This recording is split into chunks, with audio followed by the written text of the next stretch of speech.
Tuesday night in Los Angeles, the cameras are flashing for one of the most anticipated television events of the year.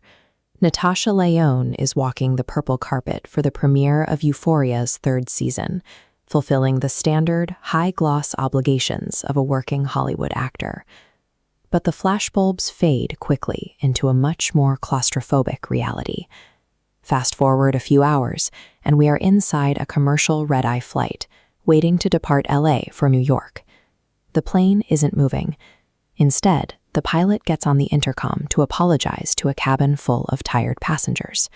He explains that takeoff is halted because someone on board is refusing to follow basic commands. That unruly passenger is soon identified as the very same star from the red carpet, Natasha Lyonne. A celebrated television premiere on one end of the evening, and a humiliating commercial flight grounding on the other. The distance between the purple carpet and the airport gate is only a few miles, but the two moments feel worlds apart. The logistical consequences of that delay were immediate. By the next morning, Lyonne completely missed her scheduled appearance on The Drew Barrymore Show in New York. When an actor misses a major morning show because they were kicked off a flight, the surface-level facts naturally feed a specific type of media cycle.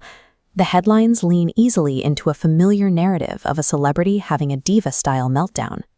To track what actually happened, we have to look at the specific chain of events that unfolded in that 12-hour window between the cameras at the premiere and the tarmac at LAX.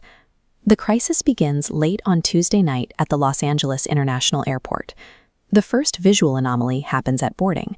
Lyonne gets on the aircraft still wearing her exact attire from the Euphoria premiere hours earlier. Once in her seat in the tight confines of first class, her behavior starts drawing attention.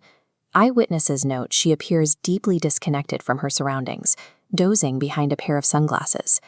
The flight attendants move through the cabin for mandatory FAA safety checks.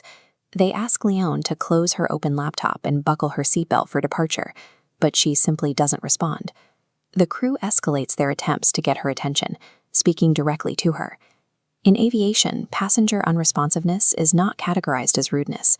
Flight crews are safety officers first. Anyone who cannot comply with basic physical instructions is viewed as a critical liability in the event of an emergency evacuation. Despite the lack of compliance, the aircraft hits the point of no return. It pulls away from the gate and begins taxiing toward the runway. The crew was forced to make a highly disruptive operational decision. Because of the sustained non-compliance, they halt the entire takeoff procedure and turn the heavy aircraft back around. Once they secure the plane back at the gate, a Delta ground staffer boards to intervene, physically confiscating Lyonne's laptop. Her physical reaction to this intervention is bizarre. Instead of typical anger or compliance, she displays deep confusion. She asks the staffer where she is, and then audibly shushes them. The sequence hits its climax when Lyonne retreats into the airplane bathroom. She emerges a bit later eating a bag of pretzels, and eventually leaves the aircraft entirely. The operational fallout is a flight delayed by over an hour. The optics of a highly public, confusing exit cement a quick public judgment that this is simply another star acting out. Retreating to an airplane bathroom and emerging with a bag of pretzels reads perfectly as inexplicable tabloid fodder. It is easy to laugh off or judge. This timeline is anchored by a January public disclosure regarding a relapse in her sobriety journey. Applying that context, the cabin event looks entirely different. The deep confusion, unresponsiveness, and disorientation align far more closely with a medical crisis than with willful defiance. Viewed through this lens, the unresponsiveness on the tarmac becomes a visible symptom of a health crisis occurring under extreme pressure. The entertainment industry operates on a punishing logistical schedule.